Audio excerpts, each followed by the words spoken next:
Hi, Sage here with Hippie from the 49th and the Sunday Hippie Bible Review. Genesis 41 to 45 is the ultimate plot twist. Famine, power, hidden identity, and a reunion that could have ended in revenge, but it didn't. This is where Joseph rises and a broken family gets a second chance.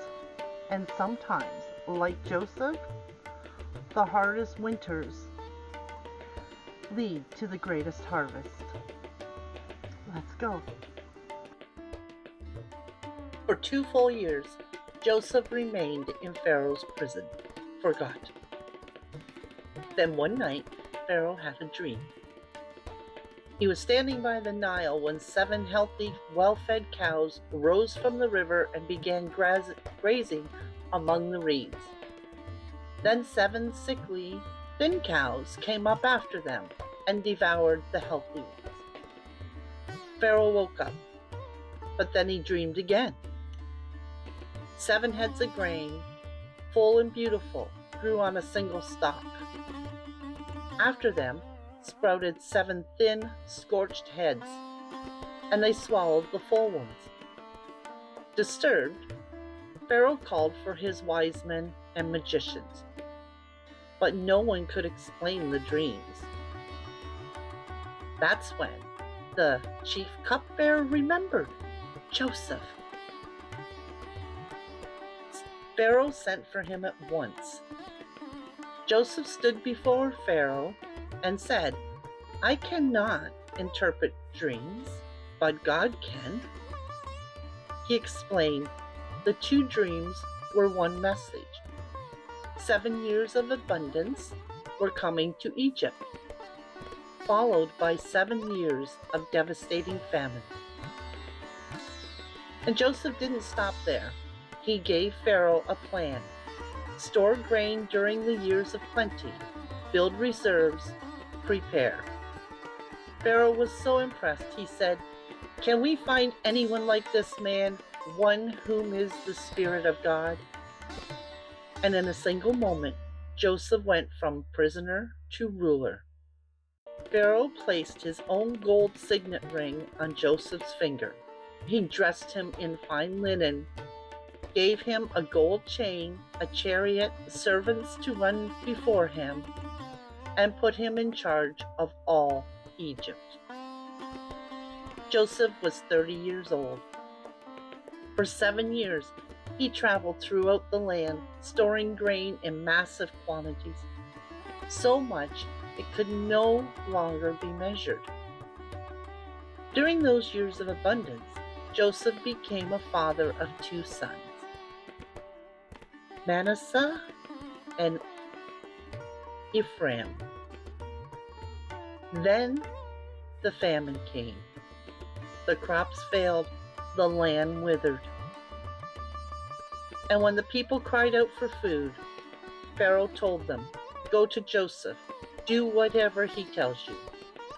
And Joseph opened the storehouses, and Egypt survived. The famine spread beyond Egypt, and in Canaan, Israel heard that there was grain in Egypt. With no other choice, he sent his sons to buy food so they might survive. All except Benjamin. Benjamin, the youngest, stayed home with his father.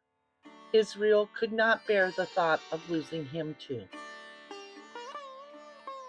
When the brothers arrived in Egypt, they came before the governor of the land, the man who controlled the grain. And they bowed before him. They did not know it, but the governor was Joseph. Joseph recognized his brothers immediately, but they did not recognize him.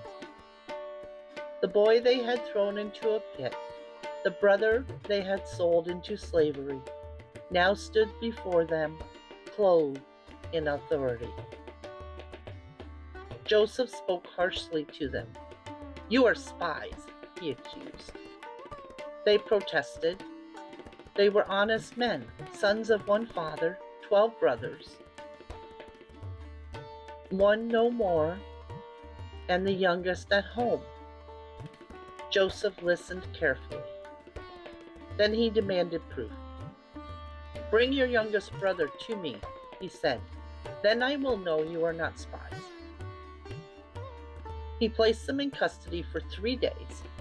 After 3 days, Joseph softened slightly. "Leave one brother here. The rest of you may take your grain back to your families, but you must return with your youngest brother." And he chose Simon. Before their eyes, Simon was bound in chains. The remaining brothers were given grain and set on their way. But Joseph did something else. He secretly ordered that their silver, the money they had brought to buy the grain, be returned to their sacks. When they stopped for the night and opened their sacks, they found the silver sitting on top of the grain. Their hearts sank. "What has God done to us?" they whispered. When they returned home and told their father everything, Israel was terrified. Joseph was gone, Simon was gone, and now they wanted Benjamin. "Benjamin will not go," Israel said. "I will not lose him too." And so the tension builds. The famine continued. Israel's family had eaten all the grain, and the brothers were sent back to Egypt to buy more. But this time, they would not go without Benjamin the youngest. At last, Israel relented. He gave them permission to take Benjamin, along with gifts and double payment for the grain, and sent them on their way. When the brothers arrived, Joseph saw them and sent his servant to prepare a feast. The brothers were anxious. They pleaded with the servant. "We brought extra silver. Please do not accuse us." "Do not fear," the servant replied. "Your God has given you treasure." Simon was brought out of Joseph's house, and their donkeys were tended. Then they were led inside. The brothers bowed as they presented their gifts. Joseph's eyes fell on Benjamin, the youngest brother he had longed to see. "Is this the boy you spoke of?" he asked. Joseph was overwhelmed. He left the room to compose himself, fighting the tears threatening to fall. When he returned, he ordered the food to be served. Joseph sat apart, eating alone. The brothers sat together, the Egyptians ate together, and the servants of Egyptians ate in their own section. Though food filled the tables, there was more at stake here than survival. The reunion had begun, and hearts were stirring. If you are enjoying this Bible review, please hit the like and subscribe if you haven't already. It only takes a second and it's free. By doing so, you boost our ratings, and that helps us to do what we do. We appreciate it so much. Joseph had a plan. He instructed his servants to fill the brothers' sacks with as much food as they could carry, and secretly returned their silver to the sacks. But there was one final test: Joseph's silver cup. The cup he drank from. It was placed in the sack of Benjamin, the youngest. At dawn, the men were sent on their way. When they reached the city's edge, Joseph's men caught up with them and accused, "One of you has stolen the cup." The brothers protested their innocence, bewildered. "Whoever is found with the cup will be our slave," the officials declared. The brothers opened their sacks. There it was, the cup. All eyes turned to Benjamin. He was taken into custody, and the brothers were left in shock. They returned with Benjamin to Joseph's house. Joseph confronted them. "Why have you repaid evil for good? How could you betray your own brother?" The brothers pleaded their innocence. They spoke of their father's deep love for Benjamin. Reuben stepped forward. "If I must, let me be the slave instead. Do not harm the boy. Let him go home to our father." And so the tensions reached their peak, a test of loyalty, love, and sacrifice. Joseph could no longer contain himself. He ordered all the servants out of the room, and then he revealed himself to his brothers. "I am Joseph," he cried and wept. The brothers were stunned, terrified, and ashamed. Joseph reassured them, "Do not be distressed or angry with yourselves. God sent me ahead of you to preserve life. The famine has come, but there is hope." He embraced Benjamin, his younger brother, and wept again. Then Joseph gave instructions. "Go back home, bring your father and your families, bring your belongings, come to the land of Goshen, where you will be close to me, and we will survive the remaining years of famine together." When Pharaoh heard the news, he was pleased. He gave carts to help the family move and offered them the best lands in Egypt. Joseph gave his brothers donkeys, food in abundance, and clothing. "Do not quarrel on your journey," he told them. "Go quickly, do not delay." The brothers returned to Canaan and told Israel what had happened. Israel was in disbelief.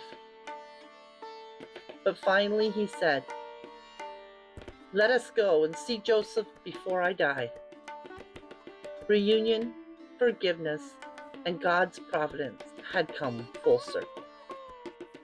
And so Joseph's journey comes full circle, from prisoner to ruler, betrayed by his own brothers, yet guided by God's hand, he rises to save a nation from famine.